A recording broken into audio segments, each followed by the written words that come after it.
Welcome to The Explainer. So today we're going to tackle one of the most frustrating, pull-your-hair-out mysteries in the modern dating world. You know the feeling, right? You're doing absolutely everything right. You're polite, you're engaging, you're putting in the effort, you name it. And yet, it still just falls apart. Why on earth does trying harder so often lead to failure? Well, let's dive straight into the hidden psychology of self-worth and figure out how we can stop, inadvertently sabotaging ourselves. Let's get into it. I want to kick things off by introducing you to a guy named Vikram. Now, Vikram had been on exactly 17 first dates in the span of just 6 months. And I say exactly because the guy kept meticulous track of every single one of them. Right after a date, he'd open the Notes app on his phone, and hey, I think we've all probably been guilty of overanalyzing a text or two in there, right? And he just analyzed the whole evening. What went well, what totally bombed, should he have delivered that joke a little differently? Honestly, he was trying harder than anyone else he knew. But despite all that hustle, every single date followed the exact same doomed trajectory. And that trajectory always centered around this phenomenon we'll call the 45-minute shift. See, Vikram's dates would actually start off great. He'd be relaxed, funny, super engaging. But somewhere around that 45-minute mark, something inside him would just shift. He'd suddenly become hyper-aware of how things were going. Was she leaning in? Was she checking her phone? Was that laugh real, or was she just being polite? Without even realizing it, Vikram would start trying to manage the interaction. He started adjusting, performing, and almost instantly that easy, natural vibe from the beginning would just evaporate. His dates couldn't exactly name what happened, but they absolutely felt it. The follow-up text would go unreturned, and the whole cycle would just start all over. So when Vikram finally threw his hands up and asked for help, completely bewildered, by the way, because he really felt he was doing everything right, he was asked one devastatingly simple question. When you're out on these dates, whose opinion of the evening matters most? Yours or hers? Vikram didn't even answer right away. And honestly, the pause was the answer. On all 17 of those dates, he'd basically been treating the evening like a high-stakes job interview for a position he desperately needed. The job of being liked by her. He had unwittingly handed her the clipboard and made her the interviewer. And listen, absolutely nobody wants to date the guy who desperately needs the date to go well. They want to date the guy who's just genuinely enjoying being there. Which brings us to a really fascinating concept, the approval trap. Now look, seeking approval is not some terrible character flaw. We're biological, social creatures. Wanting to be liked is completely normal and natural. But the trap snaps shut when wanting to be liked mutates into this desperate need to be liked. It happens the exact second your own sense of value starts fluctuating based on how warmly someone else responds to you.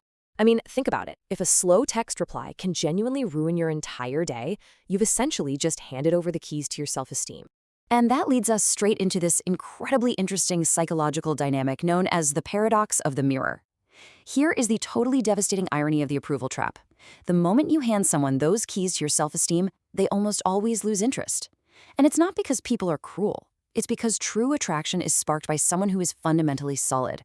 If your mood is entirely dependent on her mood, well, you aren't solid. You're just acting as a mirror. And frankly, that's exhausting for both of you. Mirrors, no matter how flattering they might be for a minute, get pretty boring pretty fast to someone who's looking for a real grounded partner. So you might be wondering, where does this desperate need for approval actually come from in the first place? Well, we have to take an objective look at the roots. For a lot of guys, it stems from early rejection. A formative experience that sort of lodged this false belief in their brain saying, hey, I'm not enough as I am, so I have to earn it. Or maybe it comes from a highly conditional upbringing, where love was really only doled out as a reward for a good performance. Or maybe it's just the result of prolonged loneliness, slowly chipping away at your baseline confidence over the years. Whatever the source is, it means you're walking to a date already operating at a deficit, just desperately trying to get back to zero. Understanding this is absolutely crucial because it means we aren't just trying to slap a new dating technique onto the problem, we're actually working to gently heal an old wound. Okay, so how do we actually heal it? Well, first we have to shatter a massive myth. You know the one? The idea that confident people are just magically born with self-worth, or maybe they just stumbled into it because they got lucky.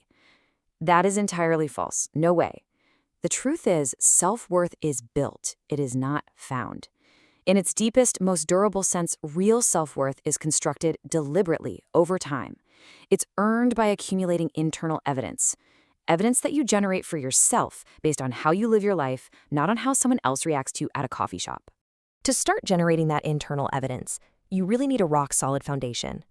A super helpful way to look at this is through what we call the 3 pillars of self-worth: physical discipline, purpose, and standards. And guys, these aren't just trendy buzzwords. These are structural supports that reinforce one another. Together, they create this incredible internal architecture that literally no single interaction, no awkward date, and no unreturned text can meaningfully shake. Let's break these down. Pillar 1 is physical discipline. Now, notice right away that we aren't talking about aesthetics here or finally getting that six-pack just to impress someone. This is about making a real commitment to your body and actually following through with it. Hitting the gym, getting enough sleep, dialing in your nutrition, these are not vanity projects. They're daily, undeniable acts of self-respect. Every single time you do what you promised yourself you'd do, you are building evidence that you're a guy who keeps his word. And let me tell you, a man who keeps his word to himself for 6 straight months literally walks into a room differently than a man who doesn't. You can just feel it. And that naturally feeds right into pillar 2, purpose. Listen, a man who has a genuine mission in his life, whether that's his career, a creative craft he's passionate about, or some deeply held goal, is fundamentally more attractive than a guy whose main focus is just his romantic life. Why is that? Because having a purpose produces genuine engagement with life itself. He's interesting because he's actually interested in something way beyond the date sitting across the table from him. He's got a whole world of his own going on, and honestly, that is incredibly magnetic. Then we have pillar 3, standards. Think about it. A man without standards just kind of accepts everything, which quietly signals to the rest of the world that he honestly believes he deserves nothing better. Having standards isn't about being difficult or arrogant or playing some withholding game. It is simply about knowing exactly what you value and having the quiet courage to just walk away from what you don't. When you hold genuine standards for how you expect to be treated and who you allow into your inner circle, you are communicating deep self-respect 100% of the time. Okay, abstract ideas are all well and good, but we all know action is what actually changes you. So enter the 30-day identity stack. This is a daily checklist, and the whole shebang takes maybe 45 minutes total. Step 1, move your body for 30 minutes. Step 2, spend 20 minutes working on your personal craft. Step 3, say no to one thing you'd normally just say yes to out of people-pleasing. Step 4, write down one specific way you showed up for yourself today. And step 5, give 0 unsolicited apologies for simply existing or taking up space. Now, the real magic here isn't necessarily in the individual actions themselves. It's in the daily, compounding accumulation of undeniable proof that you put yourself first. Let's try to picture this in the real world. Imagine 2 different guys, man A and man B, and they are going on the exact same date with the exact same woman.